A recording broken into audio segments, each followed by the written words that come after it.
ok? Boa tarde, boa tarde, boa tarde, meus amigos concurseiros da área de polícia. Meu nome é Kleber Pinho, sou professor e coordenador daqui do curso LAC Concurso, aqui na capital do Mato Grosso. Hoje nós estamos começando um projeto especial para você que vai fazer o concurso público para o DPEM, tá? Além disso, também há outros cursos na área de policiais. Nós vamos estar fazendo uma série de gravações ao vivo e também essa aula será salva no nosso YouTube. E você, nosso aluno do curso online do DPEM, procure na pasta, dentro do no sistema, a pasta onde está escrito lá, Projeto DPEM. Nesse Projeto DPEM, você poderá ter acesso direto a esse vídeo que vai estar editado para você assistir de forma tranquila, quantas vezes você quiser na sala de aula. Pessoal do Instagram, também um abraço.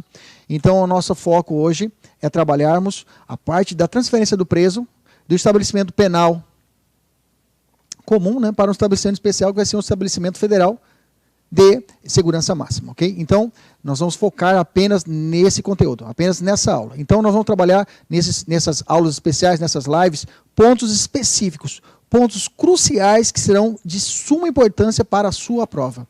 Beleza? E além disso, eu quero avisar os senhores que também essa aula vai gerar um podcast, tá? Esse podcast estará disponível para vocês, diretamente para os alunos que fazem parte do nosso grupo de estudo no WhatsApp, tá? Nós temos um grupo de estudo no WhatsApp, que você, que não faz parte do nosso aluno, pode ser nosso futuro aluno, poderá participar, onde nesse grupo eu administro, onde todo santo dia eu coloco alguma dica especial.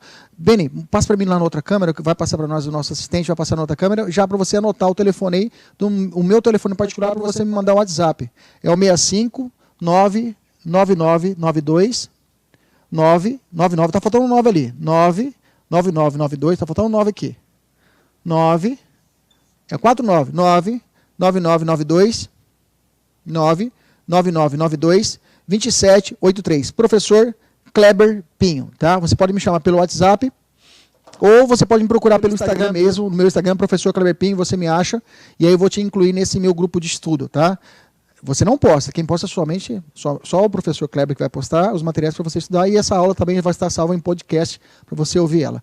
Sem muita conversa, vamos direto ao assunto, vamos falar de transferência de preso para um estabelecimento penal federal de segurança máxima. Olha só, para você estudar essa norma, você precisa fazer a combinação, é óbvio. Existe a lei principal, a lei que foi feita pelo Legislativo, a Lei 11.671 de 2008, que estabelece as regras dessa transferência. Mas, porém, contudo, entretanto, todavia, para a prova do DPEM, também foi listado, tá, no nosso edital, o decreto 6.877 de 2008. Esse decreto, eu tenho a lei principal, que vai trabalhar um norte dogmático, ela traz um norte a respeito dessa instituição de transferência, como é que se dá essa transferência, e o decreto regulamenta, ele vai trazer os detalhes, ok? A miúde. Hoje, além da transferência e inclusão, vamos trabalhar também a renovação dessa transferência. Vamos direto? Antes disso, deixa eu fazer uma introdução a respeito dessa característica. Qual a diferença, professor, dessa característica especial desse estabelecimento penal federal de segurança máxima? O que tem diferença dele no tratamento para um estabelecimento comum estadual? Olha só, eu tenho que os direitos constitucionais aplicados na lei de execução penais são mais restritos, ok?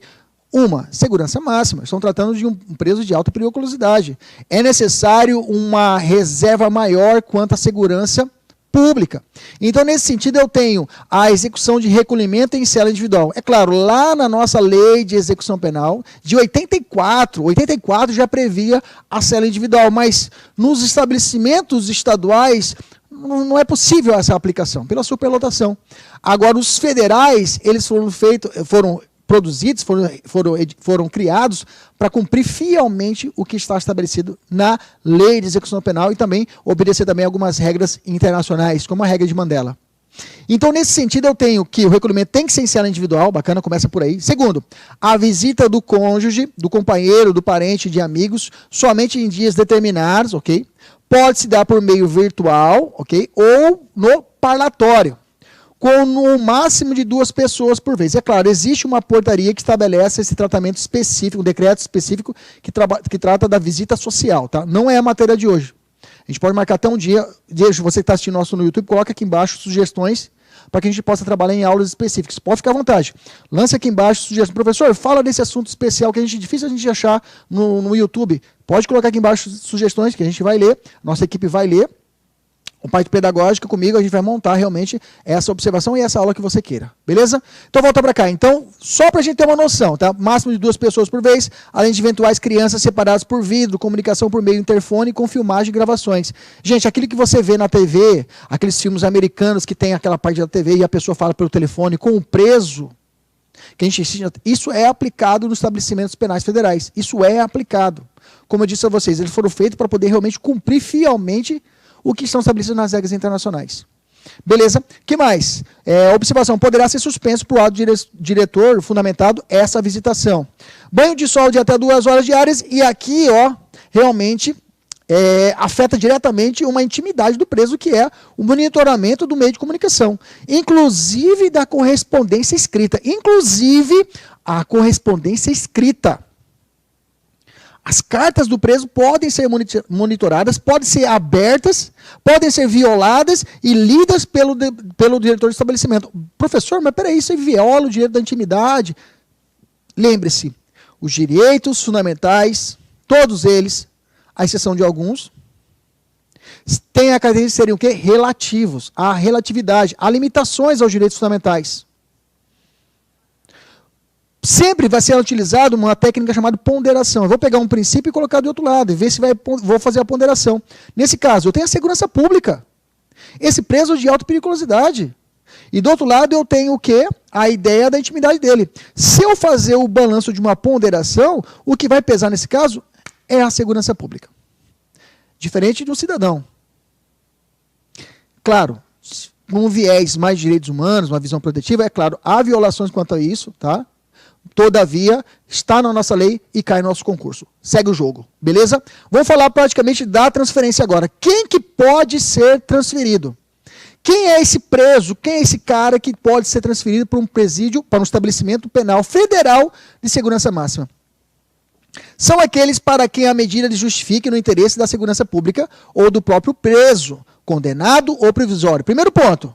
Não precisa ser só o preso condenado, aquele que tem uma sentença condenatória, transitada, julgada e começou a sua fase de execução penal. Não precisa ser só esse cara. Pode ser aquele que está em processo ainda. Não sobreveio uma sentença condenatória, ele está em processo e ele é preso preventivamente, que é a prisão provisória utilizada nessa regra. Preso preventivamente. Ele é preso preventivamente e aí é realizado esse recolhimento e pelo seu grau de periculosidade é necessário que ele seja direcionado a um presídio, a um estabelecimento, é um vício antigo, né? Não é presídio, é um estabelecimento penal. É o termo técnico correto. Beleza? Vamos lá. Tranquilo? Vamos continuar aqui. Para a inclusão ou transferência do preso deverá possuir ao menos uma das seguintes hipóteses. Vamos lá. Isso aqui vai cair em prova, tá? Isso vai cair. São 6 hipóteses. Não são cumulativas. Vem comigo. Não é, o pessoal do Instagram, não é cumulativa.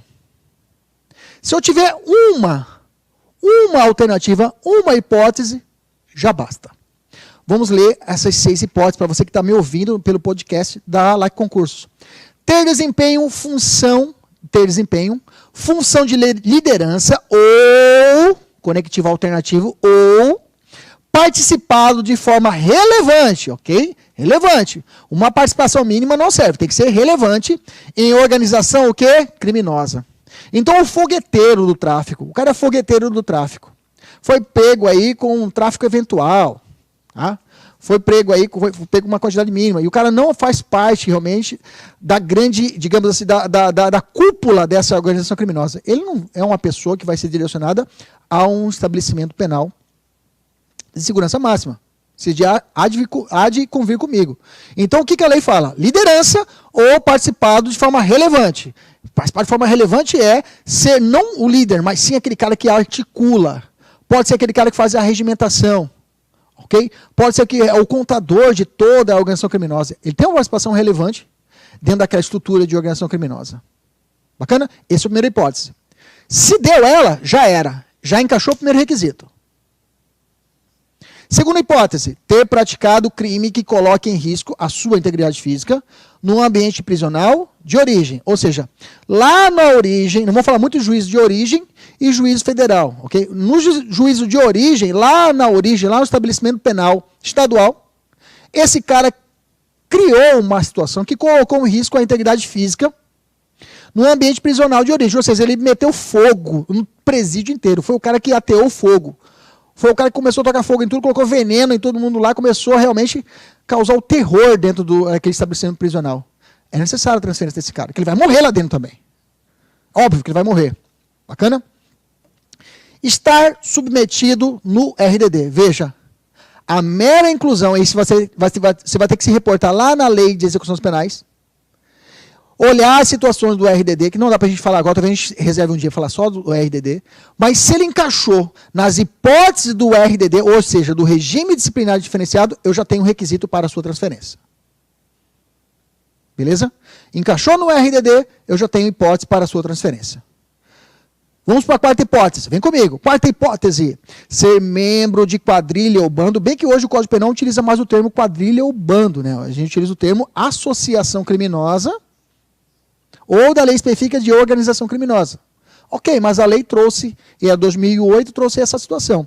Envolvido na prática reiterada de crime com violência ou grave ameaça. Ou seja, ele participar de uma associação criminosa.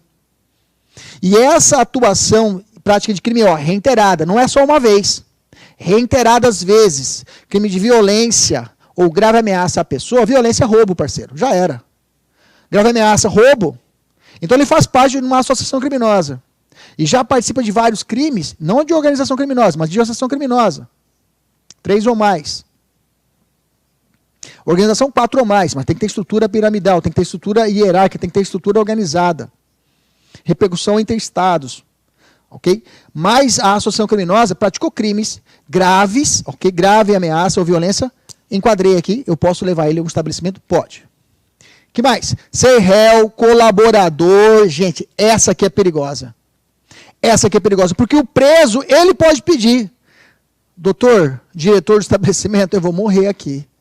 Juiz de origem, juiz estadual, juiz da vara de execução penal do estado de Mato Grosso, aqui na nossa capital, eu vou morrer. Por quê? Eu fui colaborador premiado. Ou delator premiado. A organização já falou, a organização disse que eu vou morrer aqui dentro. Eu preciso ir para um estabelecimento penal federal para que tenha a segurança, a minha incolumidade. Ele pede. Já vamos falar para vocês quem são os legitimados a suscitar, a pedir a transferência. Primeiro nós estamos vendo as hipóteses, depois vamos ver quem é o legitimado a pedir. O preso, já adianto, ele é um legitimado. Beleza? Então esse cara colaborador, delator premiado, desde que essa condição represente risco. Então não é qualquer um. Cuidado, tá? Qualquer colaborador premiado pode requerer, não pode, não é qualquer um. Tem que se configurar que esse risco, tá? Essa condição represente risco à sua integridade física no ambiente prisional de origem, lá do Estado. Está envolvido em incidentes de fuga e violência ou de grave indisciplina no sistema prisional de origem. Grave indisciplina, estou falando de falta grave, estou falando de fuga, tentar fugir, estou falando de causar uma rebelião dentro do presídio, ele ser o incitador, ele ser o cabeça de uma rebelião. Nesse caso, realmente, ele já enquadrou numa hipótese, eu posso pedir a transferência dele? Pode. E aí nós temos, então identificamos, vamos voltar para a gente fixar as 6 hipóteses. Primeira, ter desempenhado função de liderança ou participado de forma relevante em organização criminosa. Segunda hipótese, ter praticado crime que coloque em risco a integridade física no ambiente prisional de origem. Terceira hipótese, estar submetido ao RDD. Quarta hipótese, ser membro de quadrilha ou bando envolvido na prática reiterada de crimes com violência ou grave ameaça. Quinta hipótese, ser réu colaborador, tem que ser réu, tá gente? Réu colaborador ou delator premiado, desde que, grifa aí, desde que essa condição represente risco à sua integridade física no ambiente prisional de origem. Ok? E a última, estar envolvido em incidentes de fuga, de violência ou de grave indisciplina no sistema prisional de origem, ou seja, estadual. Fechamos? Agora vamos entender como é que se dá o procedimento. Já adianto que eu separei em 2 fases para melhor entendermos, ok? Bem, que eu estou trabalhando só com a lei, tá? Não peguei uma doutrina, não. Aqui é lei e jurisprudência. Concurso público, principalmente CESP, não estão trabalhando, é lei e jurisprudência. Não vai querer pegar uma doutrina do doutrinador que explica várias situações. Esqueça isso não cai, tá? É legislação seca, ajuda, mas é legislação seca, a lei em si tem que mastigar, comer com farinha, e jurisprudência. As decisões, as súmulas do STF e do STJ a respeito daquele assunto. Essas legislações não tem jurisprudência a respeito de forma apanhada, várias jurisprudências. Então, o que eu tenho que colar o quê? Na lei. No sentido literal. Você tem que passar por aí. Bacana? Se tivesse falando concurso para juiz, desembargador, juiz, desembargador não tem concurso, juiz, ok? Concurso para promotor de justiça, defensor, aí sim você precisa do tripé, doutrina, jurisprudência e lei. Prova de EGPEM, prova de polícia é lei e jurisprudência, parceiro. Essa é a base. Essa é a base. Todos os alunos que têm passado pelo nosso concurso têm sido aprovados. É isso que a gente ensina. Isso vem dando certo aqui no Mato Grosso e nossos alunos têm sido aprovados nos concursos públicos federais também.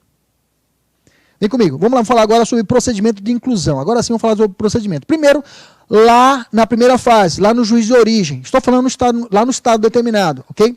Como que se dá o procedimento? Eu tenho que começar por ele. Eu não vou direto no juiz federal. Primeiro eu vou passar no juiz de origem. Lembra que eu estou casando aqui a lei e o decreto, ok? Estou casando a lei e o decreto juntos. Primeiro, requerimento. Pedido. Senhor juiz de origem, juiz da vara de execução do estado do Mato Grosso, eu preciso que seja incluído, eu preciso que seja transferido, incluído ele começar a pena, transferido ele já está cumprindo pena em um local e vai para o outro. Okay? Inclusão é ele ser incluído, ele começar a pena naquele determinado estabelecimento e transferência ele já está cumprindo pena em um e vai para o outro. Começa no estadual e vai continuar no federal. Veja, preste atenção. Quem vai fazer esse requerimento? Importante, tem que saber. Autoridade administrativa. Estou falando do diretor do estabelecimento penal. O diretor do estabelecimento penal local, lá no estado, falou assim, não aguenta esse cara aqui. Esse cara já está no RDD. Ele promoveu a fuga aqui dentro. Okay? Ele faz parte da organização criminosa, ele é o cabeça. E está aqui comandando todo o sistema prisional. Nesse caso, eu preciso que esse cara saia daqui, senão vai acabar com todo o meu sistema.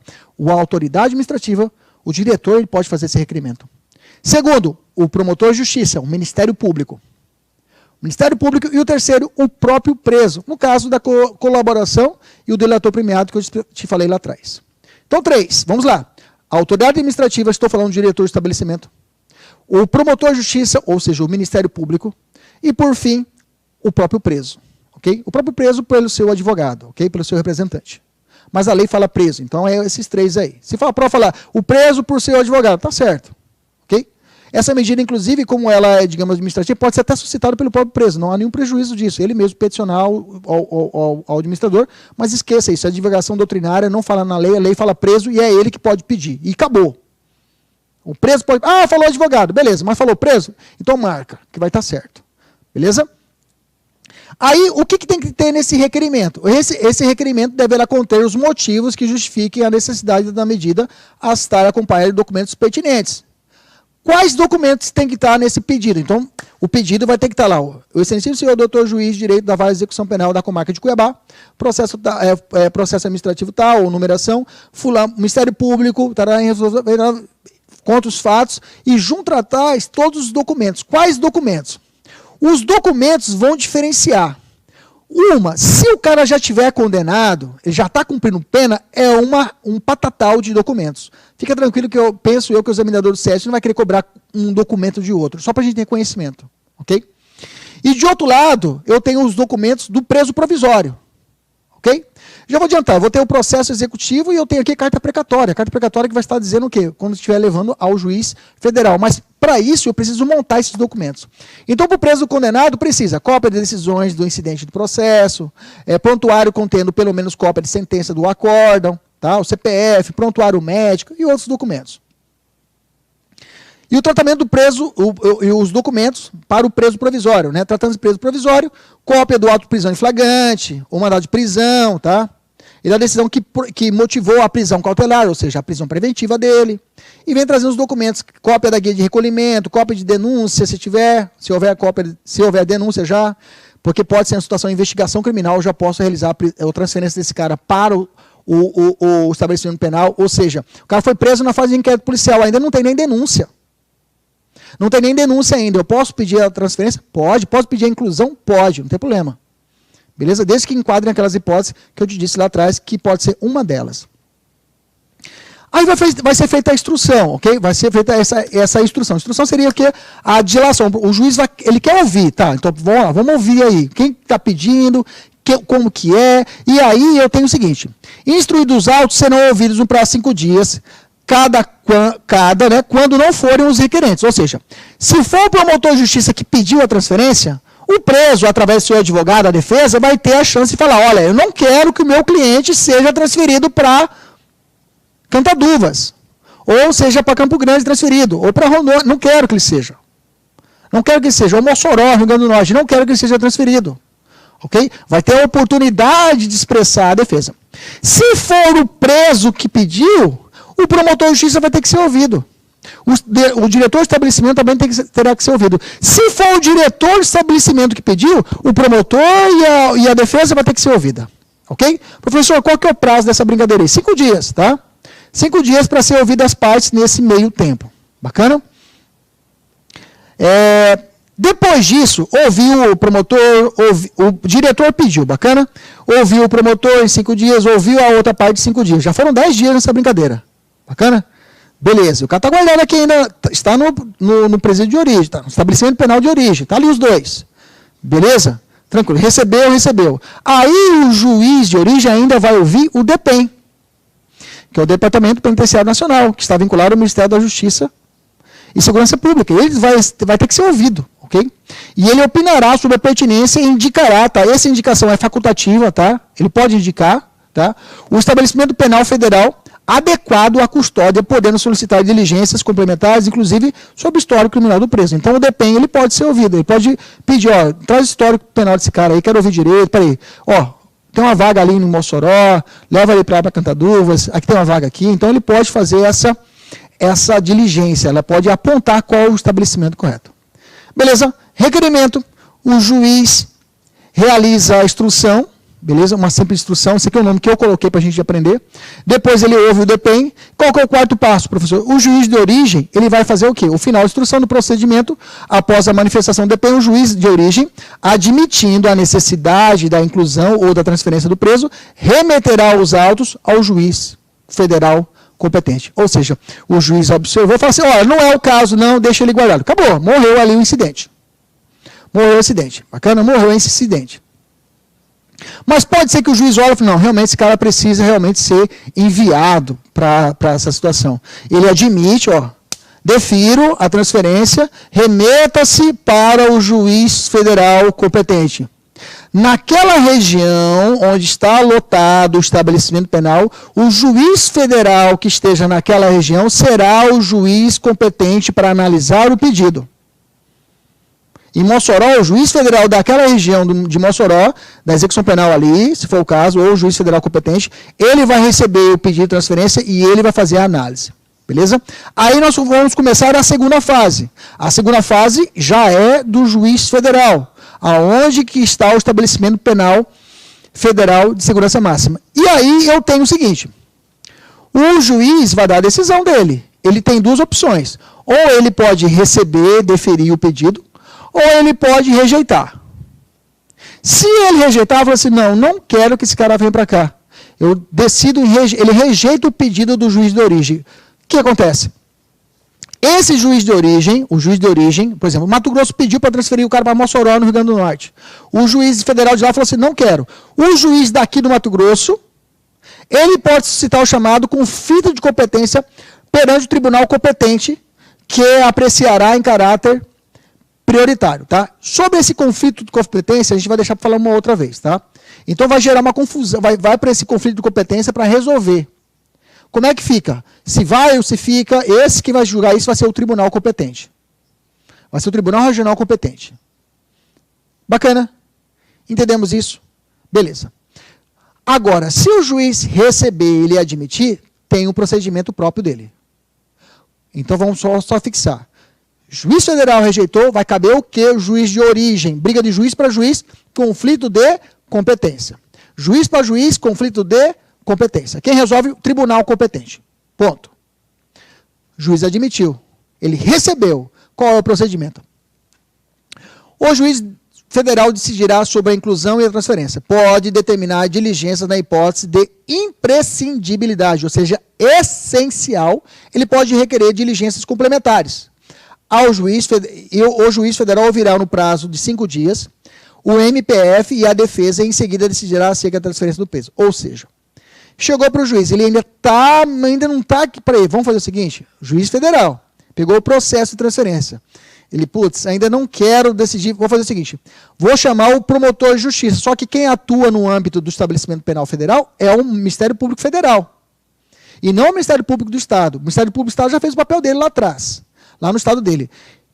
Naquela região federal, o juiz federal, ou seja, vai chamar um promotor de justiça ou procurador da República que esteja vinculado ao Ministério Público Federal e vai passar para o procurador da República no prazo de 5 dias e vai ouvir a ele. O que você acha? Recebo ou não recebo?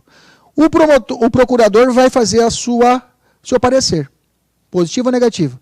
E, além disso, ele ouve também a defesa nesse momento. Então, a defesa, de novo, o advogado vai ser ouvido também, novamente. Pode ser que ele foi ouvido lá no juiz de origem e, novamente, a defesa, esse realmente necessita ser transferido, ou não precisa ser transferido. E aí o juiz, com o Ministério Público, o parecer do Ministério Público Federal, e o parecer ali, a manifestação da defesa, ele vai decidir sobre a inclusão ou a transferência. Se ele rejeitar, conflito de competência, que pode ser suscitado, ok? Pode ser suscitado. Não quer dizer que é obrigação. Recebeu. Beleza, professor, fechou, o cara já pode? Aí vem a decisão. A decisão que admitir indicará o período de permanência. Qual é o período de permanência de um preso transferido para um estabelecimento penal federal de segurança máxima? É de até 3 anos, ok? Aí vem a pegada. Aí eu vou dizer para você, se você estiver acordado, dá uma acordada e faz umas 10 flexões aí, sugada mesmo, com o cotovelo fechado, para você ficar esperto agora. Isso aqui é a inovação do pacote anticrime. Veja. Qual que é o prazo que esse cidadão que for transferido, esse preso provisório, vai ficar lá no presídio federal? Até 3 anos. Pode renovar? Pode. Aí a pergunta vão dizer, por igual período, ou seja, por mais 3 anos? Não. É renovável por iguais períodos. Não por um igual período, ou seja, ele não vai ficar 3 mais 3. Por iguais períodos, ou seja, ele pode ficar 3, mais 3, mais 3, mais 3, mais 3, mais 3, mais... E ir embora, parceiro. Pode passar a pena inteira, cumprir a pena inteira dentro do estabelecimento penal federal. Essa é a grande mudança. Vou te dizer, isso é certeza. Questão é o item 83 da sua prova, certeza. E vai estar errado, vai dizer assim, o preso transferido para o estabelecimento penal federal de segurança máxima poderá ficar por 3 anos, renovável por igual período. Certo ou errado? É errado. É plural, iguais períodos. Ou seja, não pode ficar só 3 mais 3, igual período. É iguais, ou seja, 3, ele pode ficar mais 3, igual período, 3, igual período, 3, 3, 3, iguais períodos. Ou seja, o cara pode ficar a vida inteira, cumprir a pena inteira no estabelecimento penal. Mas a cada 3 anos tem que ser feito o quê? Uma renovação. Beleza? E o nosso amigo Ben aqui que vai fazer o concurso perguntou, professor, mesmo se ele mudou de penitenciário, não, ele vai ficar guardado nessa federal. Ele fica guardado. A pergunta é, ele estava no Mato Grosso e foi para a federal, no estabelecimento penal federal, em Mossoró, está lá no Rio Grande do Norte. Ficou 3 anos. Ele é daqui no Mato Grosso, mas está lá. Mas ele é o líder da facção criminosa. Ele está lá 3 anos, bacana? E aí vai acabar o prazo, ele tem que voltar para Mato Grosso. Mas o cara não deixou de ser criminoso, continua ainda articulando, continua perigoso. Eu posso pedir para renovar para ficar mais 3 anos? Pode. Pode pedir para renovar mais 3 anos? Pode. Mais 3, mais 3, mais 3, mais 3. Acabou ficar a vida inteira lá. Então ele fica guardado no presídio federal, não sai de lá. Em vez de cumprir aqui no Mato Grosso, ele cumpre no federal. Por quê? Porque o cara é perigoso. Nós já falamos das hipóteses dele. Entendeu?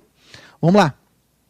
6º passo. Admitida a transferência do preso condenado ao juiz de origem, deverá encaminhar ao juiz federal os autos da execução penal. Beleza, veja, o que veio para o juiz federal é só o pedido de transferência com os documentos que eu falei para você lá atrás. Não veio o processo inteiro. Aí tem duas hipóteses. Se ele estiver cumprindo já a pena, ele já é condenado, vem o processo de execução inteirinho. O juiz federal fala, ó, juiz de origem, admitir, vai ficar aqui. Manda para mim o processo de execução dele. Aí vem o processo de execução inteiro. Doutor, ele já está cumprindo pena. Beleza, já está cumprindo a pena. Beleza, vem o processo de execução inteiro. Doutor, ele não está cumprindo pena, ele é preso provisório. Bom, então, manda para mim, olha lá, vê que vai mandar a carta o quê? Precatória. Carta precatória, veja, carta precatória é comunicação entre juízes dentro do Brasil. Carta rogatória é a comunicação entre judiciário fora do Brasil. Espanha, Brasil. Um quer comunicar com o outro através de carta rogatória. Dentro do Brasil, através de carta o quê? Precatória. Então, se ele estiver preso provisoriamente, basta mandar a carta precatória. Se ele já está cumprindo pena lá no estado do Mato Grosso e vai cumprir agora em Mossoró, continuar dali, o juiz federal admitiu, manda o processo de execução. Cuidado para você não misturar as coisas. Bacana? Sétimo passo. Lembra que eu disse para você que o processo pode estar na fase de inquisição, na fase de inquisitorial, ou seja, na fase de inquérito policial, não falei para vocês? Que ele pode ser preso provisório, não falei para vocês agora? Sim ou não? Falei, né? Bacana. Então, nesse caso, quando ele ficou preso em Mossoró, o delegado do local que está investigando, lá do Mato Grosso, tem que saber. Aí o juiz federal avisa, o delegado do Mato Grosso, esse cara está guardado aqui, no Rio Grande do Norte, não está aí no Mato Grosso, tá? Eu tenho que avisar. O juiz federal tem que avisar a autoridade policial daquele local que está investigando ainda. Porque ela fala, ah, tá, beleza, agora entendi, já está aí, beleza. Eu pensei que estivesse aqui no Mato Grosso ainda, beleza. Esse é o nosso sétimo passo. A autoridade policial será comunicada sobre a transferência do preso provisório quando a autorização da transferência ocorrer antes da conclusão do inquérito policial que presidir. Ou seja, se foi depois da conclusão do inquérito, ou seja, já foi denunciado, aí não precisa avisar a autoridade policial. Beleza? Tranquilo? Então, cuidado, não é toda a hipótese que eu tenho que comunicar à autoridade policial. Somente se eu estiver na fase de inquérito. Muito bem. Professor, tem exceção a essa regra? Professor, que eu contei aí, professor. É 5 dias lá para um, manda para o outro, já deu 10. Veio aqui, o juiz ainda pode mandar para o procurador da República, depois de novo para a defesa, já deu 10 também. Já deu ainda essa brincadeira 30 dias. Beleza? Beleza. Mas, professor, se o cara estiver no meio de uma rebelião, o cara está atacando fogo, está cortando cabeça do seu rival ali dentro, o cara é o terror. Mais ou menos aquele cara lá da Irmandade de São Jorge. Né? O São Jorge ele tem um padrão para fazer filme de bandido, a cara dele, Ave Maria, até assusta, né? Aquele negão lá. Se esse cara, o Sr. Jorge, ok? Imagina um cara assim, perigosíssimo, como passa naquele filme da Irmandade, né? Que está no Netflix. O cara é perigosíssimo, e tocou o terror, fez o maior escarcéu, virou uma rebelião. Não vai dar tempo. Até fazer o documento, até o presídio, o estabelecimento penal já pegou fogo. Nesse caso, tem como fazer a transferência de forma emergencial sem envio imediato dessa papelada? Claro que tem. A própria lei estabelece essa possibilidade. Então, é possível a inclusão e a transferência em caso de extrema necessidade. É claro, né? Eu vou remeter o cara para o presídio, lá para o estabelecimento, vou deixar ele guardado e falo, me manda agora aí a documentação. Me manda a documentação que ele está guardado aqui agora. Entendeu? Então, pode ser realizado esse procedimento de forma abreviada, sumária? Pode. Se for uma situação excepcional, remete o cara, guarda ele no estabelecimento penal federal e aí fala de origem. Ó, Estado, manda para mim agora a documentação. É o que fala os próximos passos aqui para você entender. Olha lá. A inclusão e a transferência do preso poderão ser realizadas sem a prévia instrução dos autos, desde que justificada a situação de extrema o quê? Necessidade. Não é qualquer hipótese, é uma situação de extrema necessidade. Beleza? Como aconteceu no Ceará e aconteceu também no Pará, algumas situações assim. A inclusão ou a transferência deverá ser requerida diretamente ao juiz de origem, o juiz do Estado, instruída com elementos que demonstrem a extrema necessidade. Elementos, ó, as fotos lá e coloca o cara decapitando. Já manda para o juiz federal. Concordando o juiz de origem do Estado com a inclusão e transferência, o juiz de origem remete imediatamente esse requerimento ao juiz federal e competente e admitida caberá ao juiz de origem remeter os documentos previstos. Então, ele faz um breve pedido, quem for requerer, o promotor de justiça, a autoridade administrativa, ou, nesse caso não vai ser o próprio preso, né, vai ser o promotor ou vai ser a autoridade administrativa, faz um breve requerimento, junta os documentos necessários, as fotos, manda para o juiz de origem fala, beleza, já manda para o juiz federal já autoriza, manda o cara é guardado lá, aí guardou, tranquilizou, Beleza. Juiz de origem no estado, manda para mim agora a documentação para a gente começar o procedimento. Beleza. Tranquilo. Maravilha. Professor, deu 3 anos, eu tenho que renovar o cara. Vamos lá, eu montei para vocês aqui a renovação. A matéria é só transferência, mas vou dar um upgrade, vou falar um pouquinho mais.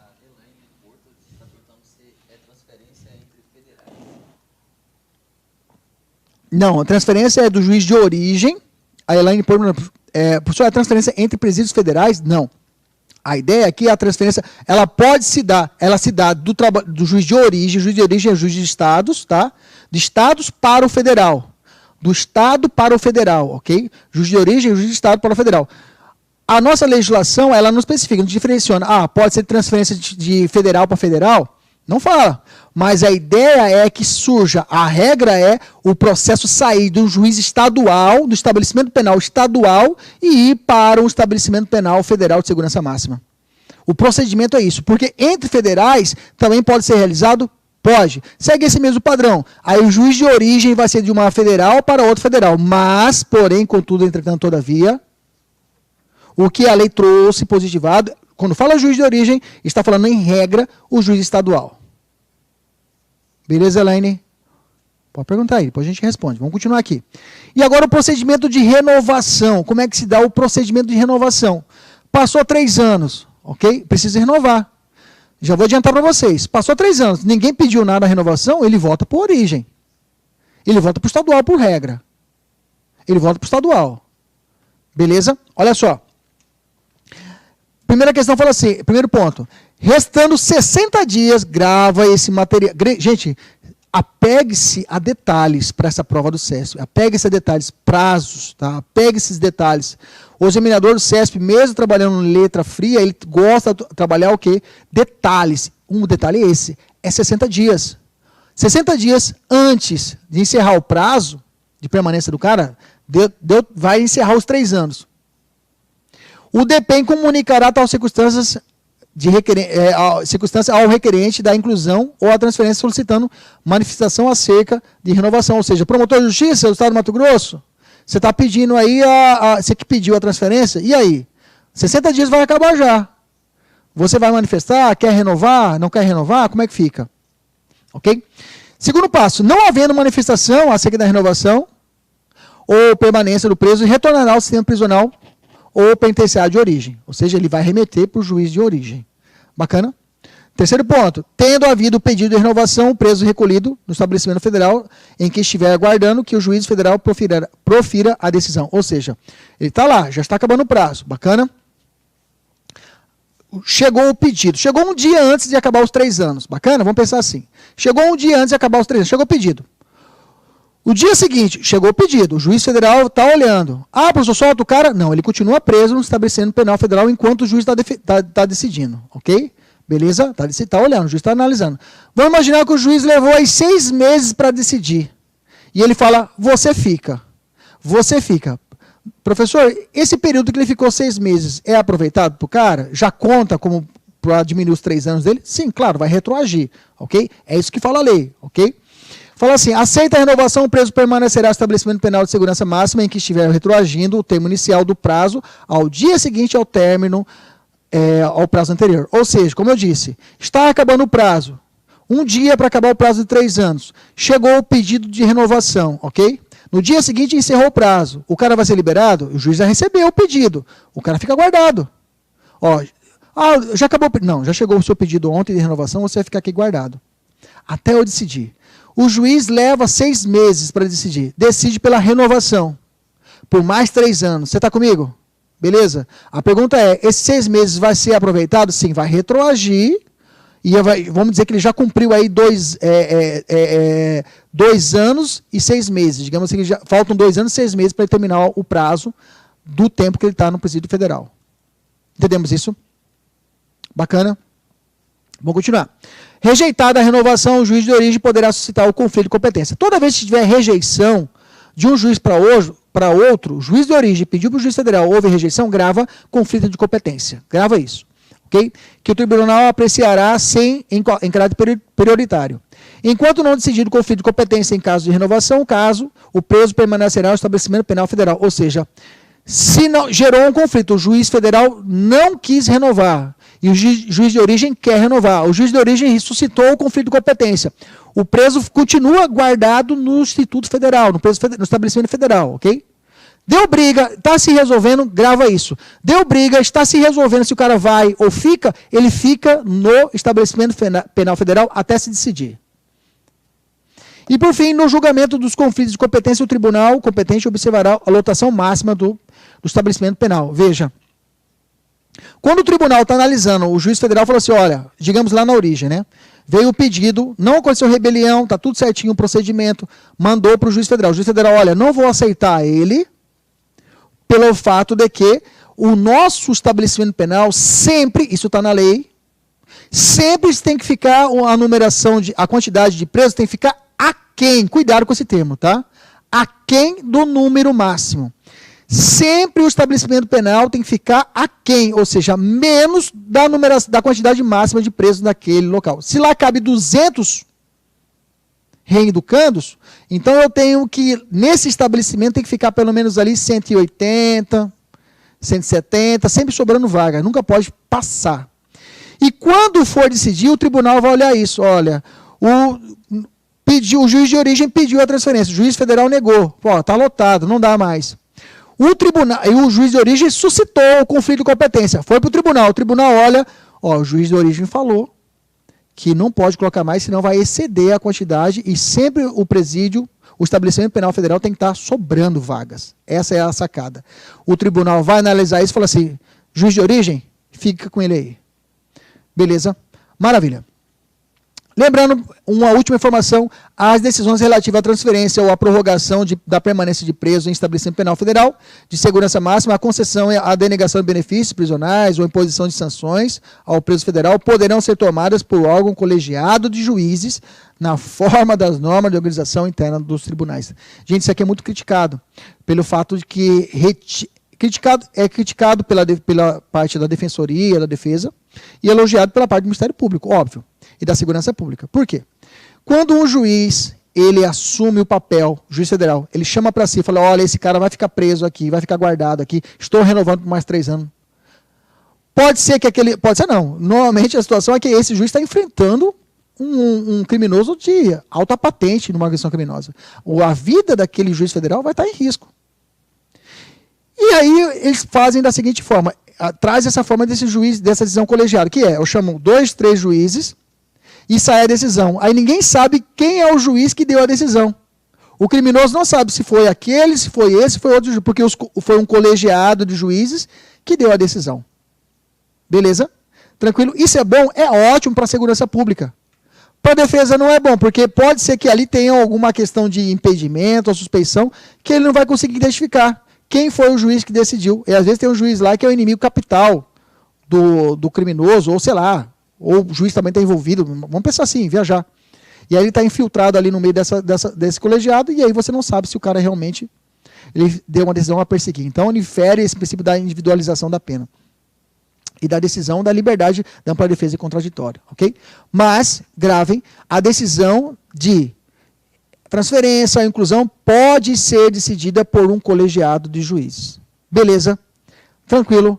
Espero ter esclarecido vocês as nossas dúvidas sobre o nosso curso. Sempre vamos trazer dicas rápidas. Essas aulas pequenas, são aulas mesmo, está compiladas. A gente compilou 2 leis juntas e a gente vai fazer isso também nos próximos encontros, onde a gente vai fazer essa compilação de normas para a gente poder ganhar tempo e fazer o quê? Trazer o máximo de informação para vocês aqui pelo YouTube. Tem mais alguma pergunta? Se não temos alguma pergunta, então fica a dívida para vocês, tá? Meu telefone, se quiser anotar, 659-9992-2783. Benin está colocando a imagem do lado lá, 99992-2783. É o número do meu WhatsApp, e lá tem montei já um grupo de estudo da Defensoria Pública, onde eu publico todos os dias, nesse grupo, áudio, questões, dicas, materiais, para aqueles alunos que queiram se aprofundar para esse concurso, tá? É grátis, não paga nada, você entra lá, estará comigo lá, eu estarei te incomodando até o dia da prova. Beleza? Um abraço para você, até a próxima. Faça a inscrição no nosso curso DPEM online, lá que o concurso já está rodando, tá? Já estamos gravando as novas aulas, hoje já gravei segurança pública, então aproveite aí para estudar e focar para esse concurso. Na quarta-feira que vem, nesse mesmo horário, nesse mesmo bate-café,